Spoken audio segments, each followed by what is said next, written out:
बिस्मिल्लाहिर्रहमानिर्रहीम। आज हम अपने टॉपिक को आगे बढ़ाते हैं। आज हमारा जो टॉपिक है वो है नॉन साइक्लिक फास्फोरिलेशंस। नॉन साइक्लिक फास्फोरिलेशंस या जी स्कीम, इसमें क्या होते हैं, फोटो सिस्टम 1 और फोटो सिस्टम्स 2 दोनों हमारे पास इन्वॉल्व होते हैं। ये फोटो सिस्टम 1 और ये हमारे पास फोटो सिस्टम 2, मतलब ये दोनों किस्म के हमारे पास ये इन्वॉल्व होते हैं। अगर हम बात करते हैं इसकी शुरू किस तरह होती है, तो सबसे पहले जो है ना लाइट पड़ती है, हमारे पास लाइट पड़ती है फ़ोटो सिस्टम्स 2 पर। फ़ोटो सिस्टम 2 या हमारे पास P680, और इधर से हमारे पास जो है इलेक्ट्रॉन जो है एक्साइट हो जाता है, और एक्साइट होने के बाद जब उसकी एनर्जी ज़्यादा हो जाती है तो वो प्राइमरी इलेक्ट्रॉन एक्सेप्टर जो रिएक्शन सेंटर में होते हैं फोटो सिस्टम 1-2 का, तो उधर चला जाता है। मतलब एक इलेक्ट्रॉन जो है ये उधर गया है, इसके लिए हमारे पास एक फ़ोटॉन की ज़रूरत होती है। और ये जो 2 फ़ोटॉन हमारे पास दिखाए गए हैं, इधर इधर फ़ोटॉन दिखाए गए हैं 2, तो फोटॉन अगर 2 दिखाए गए हैं तो इलेक्ट्रॉन भी हमारे पास फिर कितने निकलेंगे, 2 इलेक्ट्रॉन ही निकलेंगे। और 2 इलेक्ट्रॉन्स इधर से निकल जाएंगे, मतलब इसकी हो जाएगी ऑक्सीडेशन, और प्राइमरी इलेक्ट्रॉन एक्सेप्टर के पास ये इलेक्ट्रॉन चले जाएंगे। अब ये जो इसकी ऑक्सीडेशन हो गई है तो ये हमारे पास रिड्यूसिंग एजेंट के तौर पर काम करेगा।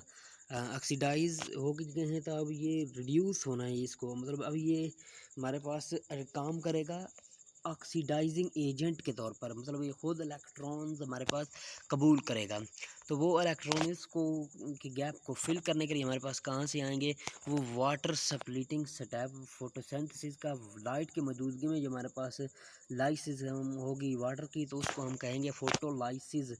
उसमें एक जो है हमारे पास वाटर मालिक्यूल्स में से 2 हाइड्रोजन्स और ऑक्सीजन्स का एक molecule, half molecules of oxygens, और वो मालिक्यूल दूसरे ऑक्सीजन आइटम दूसरे ऑक्सीजन आइटम से मिलके O2 बनाएगा, जो कि हमारे पास एटमॉस्फेयर में चली जाएगी। इसी तरह हमारे पास हमें पता चला कि जो वाटर है यही सोर्स है हमारे पास ऑक्सीजन का, इधर से भी।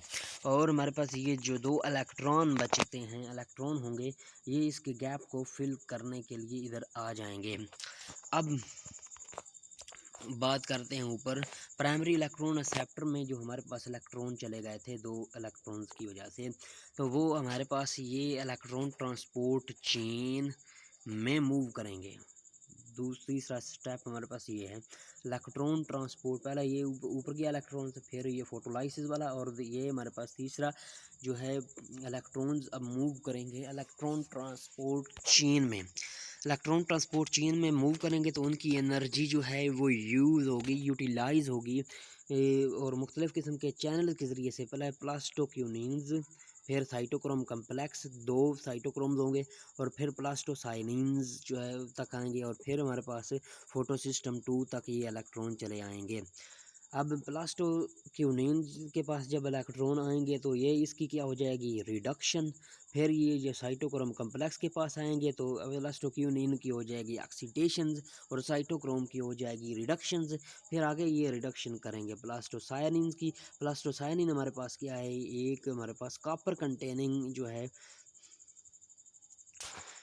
वो कॉपर कंटेनिंग जो है इलेक्ट्रॉन एक्सेप्टर है। तो अगर हम बात करते हैं तो इस दौरान जब हमारे पास इलेक्ट्रॉन नीचे आ रहा है तो उसकी एनर्जी यूटिलाइज हो रही है, उसकी एनर्जी कम हो रही है, वो एनर्जी जा कहाँ रही है, वो एनर्जी हमारे पास दरअसल कीमियोस्मोसिस के ज़रिए से हमारे पास ATP बनाने में यूज़ हो रही है। किस तरह, हमारे पास जो ये सारा के सारा फोटोसिंथेसिस का प्रोसेस हो रहा है क्लोरोप्लास्ट में।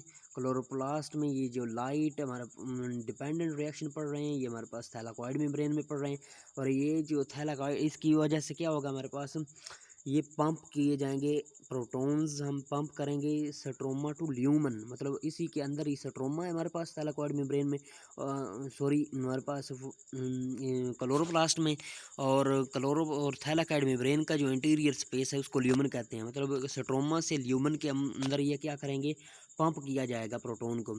ये हमारे पास हो गई। ये ऊपर वाली हमारे पास क्या है, अगर कीमियोस्मोसिस का प्रोसेस अगर हम इधर से ही पढ़ लें, ये चौथा स्टेप जो है ये केमियोस्मोसिस का ही है। तो ये हमारे पास हो गई, क्या प्रोसेस होता है, ये हमारे पास हो गई जनाब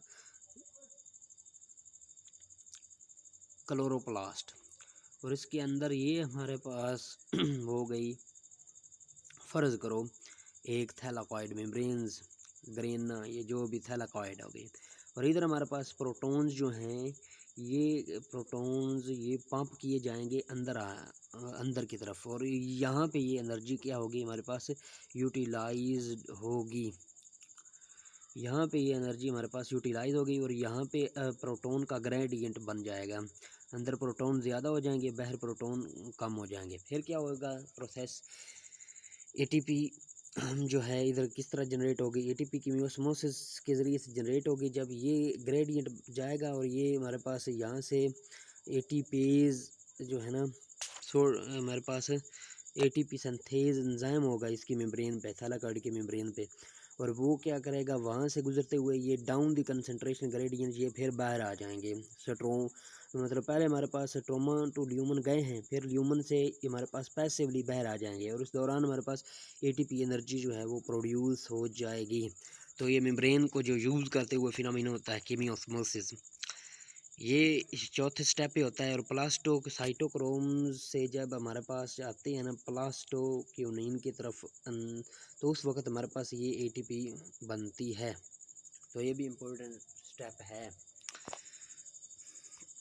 आगे पांचवा स्टेप क्या है, ये इलेक्ट्रॉन आए हैं एक दूसरे आगे रिड्यूस करते हुए, और फाइनली इन्होंने किस कुछ चीज़ को रिड्यूस किया है, फोटोसिस्टम टू क्यों ऑक्सीडाइजिंग एजेंट के तौर पर काम किया इसने, क्योंकि इधर से भी लाइट ने क्या किया था, इवॉल्व किए थे इलेक्ट्रॉन्स, और इसके इलेक्ट्रॉन कहाँ गए थे हमारे पास प्राइमरी इलेक्ट्रॉन एक्सेप्टर में। अब इसकी गैप का अपना भी गैप फिल हो गया है, और फोटोसिस्टम हमारे पास 1 2 का भी हो गया फिल, और फोटोसिस्टम 1 जो है ये वाला है इसका भी हो गया है, और फिर इलेक्ट्रॉन इसके प्राइमरी रिसेप्टर की तरफ चले गए हैं।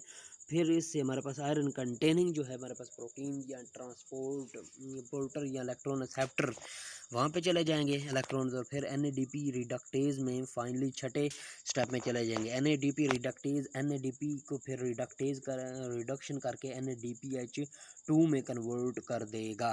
ये सारे के सारे स्टेप हमारे पास क्या हुआ है, नॉन साइक्लिक फास्फोरिलेशन। अब इसकी अगर हम प्रोडक्ट्स की बात करें कि कौन कौन सी इसमें प्रोडक्ट्स हमारे पास बनी हैं, तो प्रोडक्ट्स की बात करते हुए हम आते हैं प्रोडक्ट्स की तरफ। इधर हमारे पास ऑक्सीजन निकली है, ये हमारे पास ATP बनी है, और ये हमारे पास NADPH बना है।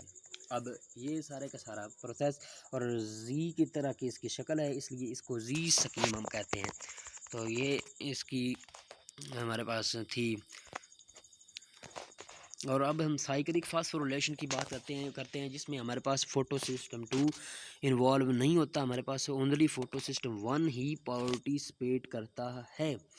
फोटोसिस्टम 1 पार्टिसिपेट किस तरह करता है कि हमारे पास क्या हो जाती है, ATP की मिकदार, जो ये ATP बन रही है यहाँ पे, ये ATP हमारे पास कम हो जाती है।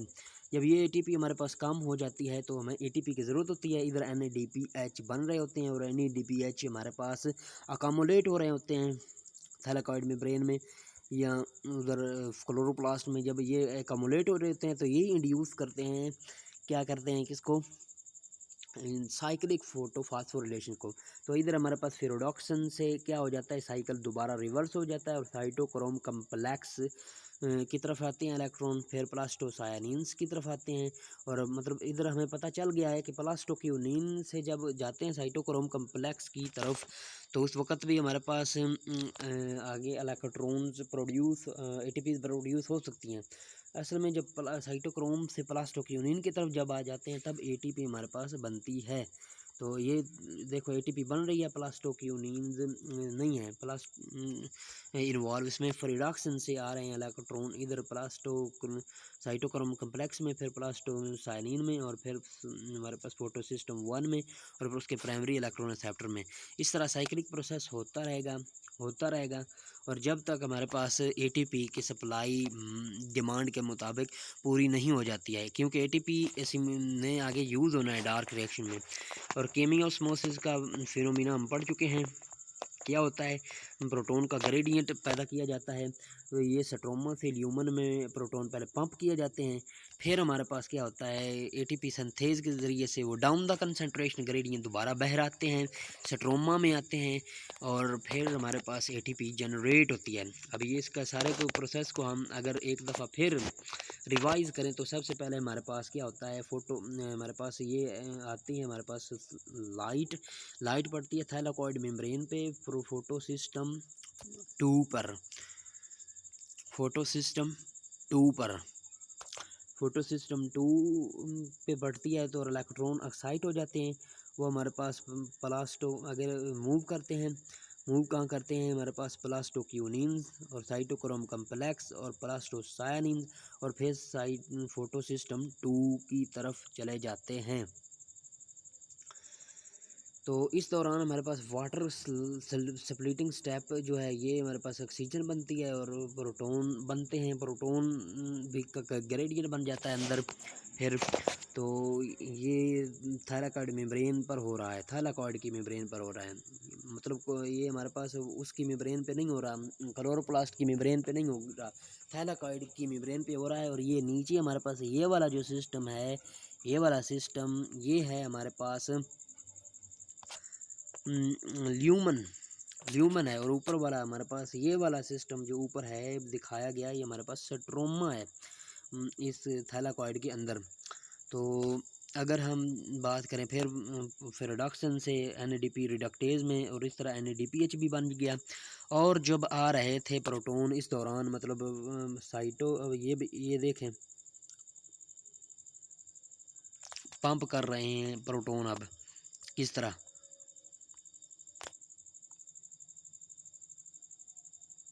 ये बल्कि ये स्ट्रोमा है बह रहे, और ये हमारे पास अंदर है थैलाकॉइड मेम्ब्रेन अंदरूनी, ये अंदरूनी थैलाकॉइड मेम्ब्रेन है अंदर की तरफ है। ये हमारे पास ल्यूमन है, ये थैलाकॉइड इंटीरियर स्पेस ल्यूमन ये है, ल्यूमन है। और बहर वाला ये जो हमारे पास है सॉरी ये वाला जो रेड कलर में है ये वाला ये स्ट्रोमा है, और ये हमारे पास थैलाकॉइड के क्लोरोप्लास्ट के अंदर, और ये हमारे पास जो है ये ल्यूमन है।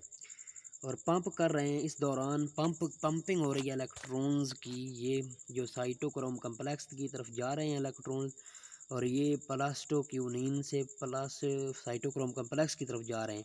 तो इस दौरान हमारे पास ग्रेडियंट बन रहा है, पंपिंग हो रही है इलेक्ट्रॉन्स की। तो ये पंपिंग जो है हमारे पास इधर पंपिंग की वजह से थैलाकॉइड इंटीरियर ल्यूमन में हमारे पास क्या हो रहे हैं, पहले ही एक तो वाटर स्प्लिटिंग स्टेप से हमारे पास प्रोटॉन का ग्रेडियंट बना हुआ है पहले ही, और दूसरा इस ये पंपिंग के ज़रिए से आ गए इधर प्रोटॉन्स बहुत ज़्यादा।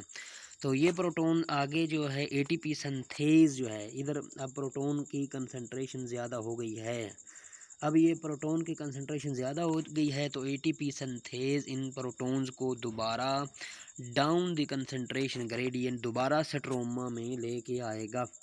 अब ये दोबारा स्ट्रोमा में आ गया, और इस दौरान हमारे पास एडीपी फास्फेट के साथ मिलता है और एटीपी बनती है, और इस तरह ये हमारे पास एटीपी बनती है। इस तरह 2 दफ़ा हमने जो है इसको रिवाइज़ कर लिया है, फेडरल टेक्स्ट बुक बोर्ड में भी इसका यही चीज़ लिखी हुई है, लेकिन बहुत ही शानदार तरीके से उधर लिखी हुई है। इसी तरह आगे हमारे पास जो लाइट डिपेंडेंट रिएक्शन थे वो हमारे पास कंप्लीट हुए। अब हम चलते हैं लाइट इंडिपेंडेंट रिएक्शन की तरफ, डार्क रिएक्शन की तरफ, कैल्विन रिएक्शन की तरफ, जिसको Melvin Calvin of University of California ने हमारे पास क्या किया था, डिस्कवर किया था। और इस बुनियाद पर हमारे पास क्या कि इसको नाम दिया जाता है कैल्विन साइकिल्स। इसमें क्या होता है, कार्बन जो है हमारे पास कार्बन डाइऑक्साइड उसकी फिक्सेशन होती है और उसमें रिडक्शन होती है, और शुगर की हमारे पास सिंथेसिस होती है। अब हम आगे चलते हैं। डार्क रिएक्शंस जो है हमारे पास पहले ही पढ़ के आ चुके हैं कि स्ट्रोमा में होंगे, डार्क रिएक्शन हमारे पास स्ट्रोमा में होंगे, थैलाकॉइड में नहीं होंगे।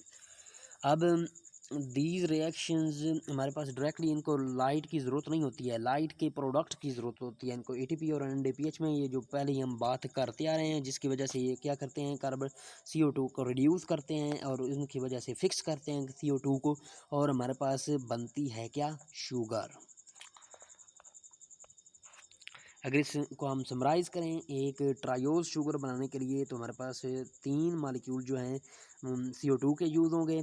NADPH जो हम बना है हमारे पास, और ATP जो बने हैं लाइट रिएक्शन के दौरान 6 NADPH और 9 ATP यूज़ होंगे, तो हमारे पास एक ट्रायोज शुगर बनेगी। NADPH फिर दोबारा NADP में कन्वर्ट, ADP और फास्फेट में कन्वर्ट, दोबारा ATP, और 3 मॉलिक्यूल जो हमारे पास वाटर के वो बनेंगे इस दौरान।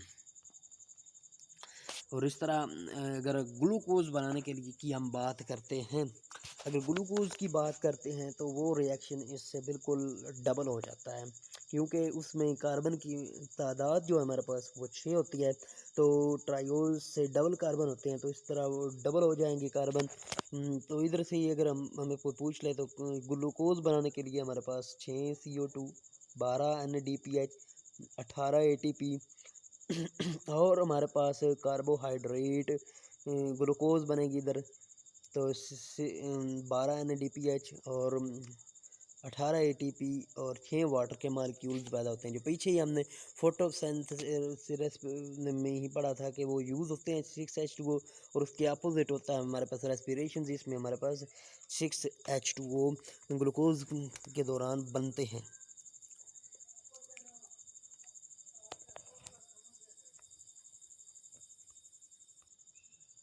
अगर जो चीज़ हमारे पास एक और भी तरीके से पूछी जा सकती है कि इनकी रेशो की जाती है 3:6:9, अगर इसको हम मुख्तसर करके ये भी लिख सकते हैं 1:2:3, चाहे ग्लूकोज के लिए है चाहे हमारे पास ये ट्रायोज के लिए है, ये 1:2:3 होगी।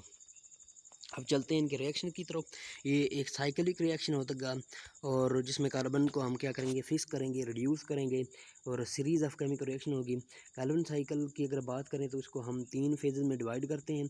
इसमें पहले फेज़ में फिक्सेशन होगी, दूसरे फेज़ में कार्बन डाइऑक्साइड की रिडक्शन होगी, फिर रीजनरेट होगा CO2 एक्सेप्टर का, जिसने CO2 के साथ रिएक्ट करना होता है रूबोलोज बिसफॉस्फेट। और अब हम कार्बन फिक्सेशन की अगर हम बात करें तो कार्बन फिक्सेशन में हमारे पास क्या होता है, CO2 जो है वो यूज़ होते हैं, 3 मालिक्यूल्स CO2 की हम यूज़ करते हैं ट्रायोज बनाने के लिए, और वो रिएक्शन किससे करते हैं, हमारे पास फास्फोराइलेटेड हमारे पास शुगर होती है, 5 कार्बन शुगर रूबोलोज बिसफॉस्फेट, रूबोलोज बिसफॉस्फेट हमारे पास क्या है शुगर 5 कार्बन फास्फोराइलेटेड, मतलब बिसफॉस्फेट, इसकी में ऊपर 2 फास्फेट हैं, तो इसके रिएक्शन को कैटालाइज कौन करता है, एक एंजाइम रूबोलोज बिसफॉस्फेट कार्बोक्सिलेज, यही ऑक्सीजनेज भी करता है, ये ऑक्सीजन को भी बाइंड करता है, उसको रिबिस को भी कहते हैं। ये मोस्ट इम्पोर्टेंट पॉइंट है कि अबंडेंट प्रोटीन है, इन क्लोरोप्लास्ट में भी अबंडेंट प्रोटीन है, और अर्थ पर भी सबसे ज़्यादा पाई जाने वाली प्रोटीन हमारे पास रूबिस को ही है। और ये अगर कोई पूछ ले आपसे कि रूबोलोज RUBP रूबोलोज बिसफॉस्फेट हमारे पास क्या है, तो ये शुगर है, तो लेकिन रूबिस को एंजाइम है, तो ये ऑब्वियसली ये एक प्रोटीन है। The product of this reactions, अगर ये जो रिएक्शन हमारे पास हुआ है 3 मालिक्यूल्स CO2 के और 3 मालिक्यूल ही हमारे पास रूबोलोज बिसफॉस्फेट के, और इधर हमारे पास CO2 में 1 कार्बन और रूबोलोज बिसफॉस्फेट में 5 कार्बन, तो 3 मालिक्यूल बनेंगे हमारे पास 6 कार्बन, 3 मालिक्यूल बनेंगे 6 कार्बन कंपाउंड के, लेकिन वो कार्बन कंपाउंड क्या होगा हमारे पास, अनस्टेबल होगा, और वो टूट जाएगा 2 मालिक्यूल्स में, हर एक जो 3 बनेंगे उनमें से हर एक मालिक्यूल 3 जो है 2 जो है फास्फोग्लिसरेट में 3 फास्फोग्लिसरेट में या फास्फोग्लिसरिक एसिड PGA में टूट जाएगा। जो 3 अब उसमें जो 6 फिर हमारे पास अब कितने बने हैं, 6 मालिक्यूल बन चुके हैं 3 फास्फोग्लिसरेट के, और हर एक में कितने कितने कार्बन हैं, 3 3 कार्बन हैं। और इसी तरह हमारे पास ये फिक्सेशन हो गई है, मतलब पहले जो कार्बन था CO2 के अंदर, अब वो कहाँ आ गया है, रूबिस्को के रूबुलोज बिसफॉस्फेट के साथ रिएक्ट करते हुए ऑर्गेनिक कंपाउंड ऑर्गेनिक स्केलेटन में आ गया। CO2 याद रहे कि हमारे पास इनऑर्गेनिक है, और ये वाला जो शुगर्स बन रही हैं फॉस्फोग्लिसरेट ग्लिसरॉल्डिहाइड 3 फास्फेट, ये हमारे पास ऑर्गेनिक है। इस तरह CO2 का कार्बन जो है ऑर्गेनिक स्केलेटन का हमारे पास हिस्सा बन चुका है। अब ये CO2 और इस तरह से हमारे पास इसको हम कहेंगे फिक्स्ड। और क्योंकि एक ओरिजिनल कार्बन आइटम जो बना है, ओरिजिनल स्टेबल मालिक्यूल जो 3 फास्फोग्लिसरेट जो बना है, तो ये कितने कार्बन के ऊपर मुश्तमिल है, 3 कार्बन के ऊपर मुश्तमिल होता है, तो C3 पाथवे इसको कहते हैं। और अगर C4 पाथवे की बात करें तो वो हमारे पास फोटोफॉस्फोरिलेशन से बचने के लिए जो है बंडल शीथ सेल्स जो है हमारे पास क्लोरोप्लास्ट के ऊपर जो सेल्स होते हैं मीजोफिल्स के सेल्स के ऊपर, उनमें होती है, और उसमें मकई वगैरह जो है आजकल बड़ी रिसर्च हो रही है उस पर। अगर हम बात करें फ़ेज़ 2 की, तो वो क्या है, हमारे पास रिडक्शन फेज़ है। रिडक्शन फेज़ में क्या होगा, हमारे पास यूज़ होगी ATP यूज़ होगी रिडक्शन फेज़ में।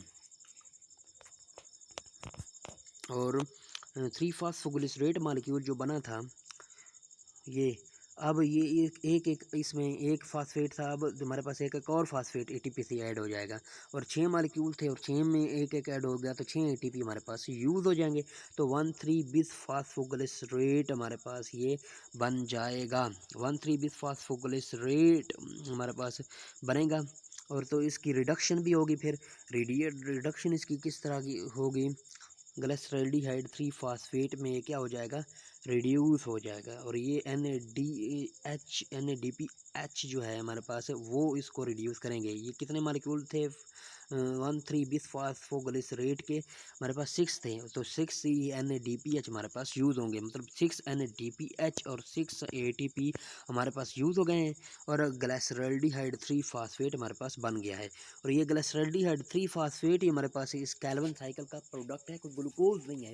ये 6 जो ये ग्लिसरॉल्डिहाइड 3 फास्फेट हमारे पास ये अभी तक 6 और कार्बन 3 एटम कार्बन के इसमें मौजूद हैं, तो ये हमारे पास बने हैं।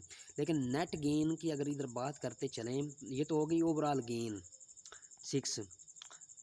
अगर हम नेट गेन की बात करते चलें, नेट गेन इधर हमारे पास सिर्फ और सिर्फ हमारे पास नेट गेन एक ही ग्लिसरॉल्डिहाइड 3 फास्फेट होगा, और बाकी ग्लिसरॉल्डिहाइड 3 फास्फेट रिसाइकल कर जाएंगे 5 ग्लिसरॉल्डिहाइड 3 फास्फेट, और इस दौरान हमारे पास जो ग्लिसरॉल्डिहाइड 3 फास्फेट है वो आगे ग्लूकोज, दूसरी ग्लूकोज या फिर दूसरी स्टार्च सुक्रोज जो बनाने के इस्तेमाल होंगे, स्टार्च स्टोरेज और सुक्रोज ट्रांसपोर्ट और ग्लूकोज यूज़ होगा डायरेक्टली हमारे पास जो है हमारे पास रेस्पिरेशन में।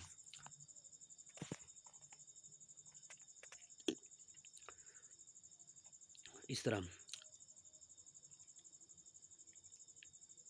अब हमारे पास जो बने हैं ये ग्लिसरॉल्डिहाइड 3 फास्फेट के कितने मालिक्यूल बने हैं, 6 हैं, तो 6 में हर एक में 3 कार्बन है, तो ये 18 कार्बन जो हैं ओवरऑल हमारे पास इस इन सब में होते हैं, और इनमें से 3 कार्बन जो हैं वही निकलते हैं अगर बात करें। अब तीसरी बात जो है हमारे पास रीजनरेशन दोबारा बनाया गया हमारा रूबोलोज बिसफॉस्फेट। अब रूबोलोज बिसफॉस्फेट किस तरह बनाई जाएगी, वो हमारे पास जो ग्लिसरॉल्डिहाइड 3 फास्फेट के मालिक्यूल होंगे, ये 5 हैं हमारे पास, इसमें हर एक में तुम्हारे पास होगी 3 कार्बन आइटम होंगे, तो ये हमारे पास रिसाइकल कर जाएंगे। रिसाइकल किस तरह कर जाएंगे, कन्वर्जन हो गई जाएगी, इनकी रीशेपिंग होगी इनके कार्बन स्केलेटन की। ये 5 कार्बन है और 5 मालिक्यूल हैं और 3 कार्बन आइटम हर एक में मौजूद हैं, तो ये रूबोलोज फास्फेट में कन्वर्ट हो जाएंगे। रूबोलोज फास्फेट एक 5 कार्बन शुगर है, तो रूबोलोज फास्फेट के सिर्फ 3 मालिक्यूल हमारे पास बनेंगे, तो 3 मालिक्यूल रूबोलोज फास्फेट के बने हैं। रूबोलोज फास्फेट हमारे में एक फास्फेट है, तो रूबोलोज बिस फास्फेट हमारे चाहिए, हमको चाहिए RUBP बनाने के लिए इनकी फास्फोरिलेशन एक दफ़ा फिर हमें करनी पड़ेगी। ये 3 मालिक्यूल हैं, हर एक की फास्फोरिलेशन के लिए एक एटीपी यूज़ होगा तो तीन एटीपी इधर रीजनरेशन में भी हम हमारे यूज़ हो जाएंगे। उधर 6 NADPH हमारे पास रिडक्शन में यूज़ हुए थे और रीजनरेशन में 3 ATP हमारे पास यूज़ हो गए हैं और कोई NADPH जो है हमारे पास इधर यूज़ नहीं हुआ है। तो इस तरह हमारे पास सारे प्रोडक्ट बन गए। कार्बन डाइऑक्साइड जो हमने दी थी वो 3 कार्बन डाइऑक्साइड के मालिक्यूल वो भी यूज़ हो गए। NADPH के 6 मालिक्यूल यूज़ हुए हमारे पास। ATP के हमारे पास 9 मालिक्यूल यूज़ हुए। ग्लिसरॉल्डिहाइड 3 फास्फेट हमारे पास 3 कार्बन आइटम्स जो है वो साइकिल से निकल गया और दूसरे कार्बन आइटम कंपाउंड बनाने के लिए इस्तेमाल हुआ। इस तरह हमारे पास जो है ये कैल्विन साइकिल ये मुकम्मल हुआ चाहता है। अगर इसकी शेप्स की हम बात करते हैं, चलें अब इसकी शेप क्या है, इसकी समरी क्या है। रूबोलोज बिस फास्फेट रेबिस को इसको कर रही है हमारे पास कार्बन फिक्सेशन हो रही है। रिबिस को इसको क्या कर रही है, कैटलिस्ट के तौर पर एंजाइम के तौर पर इस्तेमाल कर रही है। और हमारे पास 6 कार्बन पहले कंपाउंड बनेगा, फिर फास्फोग्लिसरेट बनेगा, फिर उसकी हमारे पास क्या होगी, रिडक्शन भी होगी और फास्फोराइलेशन भी होगी। 1,3 बिस फास्फोग्लिसरेट बनेगा और इसकी अगर रिडक्शन होगी तो हमारे पास NADPH की मौजूदगी में तुम्हारा ग्लिसरॉल्डिहाइड 3 फास्फेट बनेगा। ग्लिसरॉल्डिहाइड 3 फास्फेट ये जो बना है ये निकल जाएगा साइकिल से और शुगर, ग्लूकोज एंड दूसरे ऑर्गेनिक कंपाउंड बनाने के लिए ये इस्तेमाल होगा। नेट आउटपुट हमारे पास ग्लिसरॉल्डिहाइड 3 फास्फेट की एक ही हमारे पास शुगर ये बनेगी। फिर अगर रीजनरेशन की हम बात करें, ग्लिसरॉल्डिहाइड 3 फास्फेट जो है वो कन्वर्ट कर दिया जाएगा रूबोलोज फास्फेट में। अब इसकी जो है हमारे पास ATP एंड NADPH की जरिए से दोबारा फास्फोरिलेशन होगी तो रूबोलोज फास्फेट जो दोबारा बन जाएगा। तो ये एक दफ़ा फिर हो गया हमारे पास ये इसकी भी रिवीजन। अब हमारे पास जो फोटोसिंथेसिस वाला है इधर जो है फिनोमिना वो कंप्लीट हो गया। अब रेस्पिरेशन का हमारा रह गया।